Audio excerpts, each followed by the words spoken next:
Hello friends, this is voice of Keshava. ఎవరైనా మొదటిసారి చూస్తుంటే నా ఛానల్ తప్పకుండా మా ఛానల్ని సబ్స్క్రైబ్ చేయండి. ఈ వీడియోని లైక్ చేసి చేసేయండి. ఒక గ్రామంలో తనిఖ అనే అమ్మాయి ఉండేది.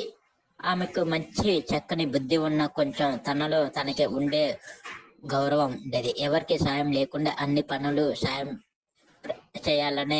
పనులు నేనే చేయాలనేది. స్నేహితులు ఎక్కువగా ఉండేవారు కాదు. ఇంకా నీలంబరి అనే అమ్మాయి తనిఖ వాళ్ళ స్నేహితురాలు. అందరికీ చాలా సహాయం చేస్తూ ఎక్కువగా నైపుణ్యాలు ఉన్న అమ్మాయి. ఇంకా అందరికీ సహాయపడుతూ ఉండేది. ఒకసారి వాళ్ళ కాలేజీలో ఒక ప్రాజెక్ట్ జంటగా పని చేయాలి అన్నారు.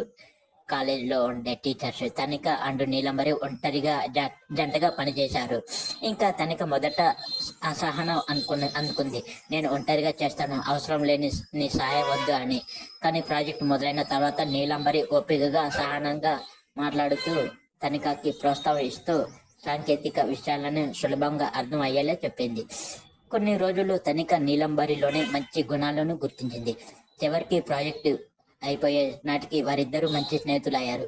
ప్రదర్శన రోజు కాలేజీలో ప్రిన్సిపాల్ వచ్చి వారిని ప్రశ్నించారు. ఇది కేవలం విజయం కాదు, ఇది స్నేహం ద్వారా వచ్చిన విజయం. ఇంకా తర్వాత తనిఖ తెలుసుకుంది, ఒంటరిగా పనిచేయటం కంటే కలిసిమెలిసి పనిచేయటం వల్ల మనం ఇంకా ఎక్కువగా నేర్చుకోగలమని అనుకున్నది. సో ఈ వీడియో నచ్చితే ఒక లైక్ చేయండి, షేర్ చేయండి. నేను మీ వాయిస్ ఆఫ్ కేశవాని. Thank you friends, thank you.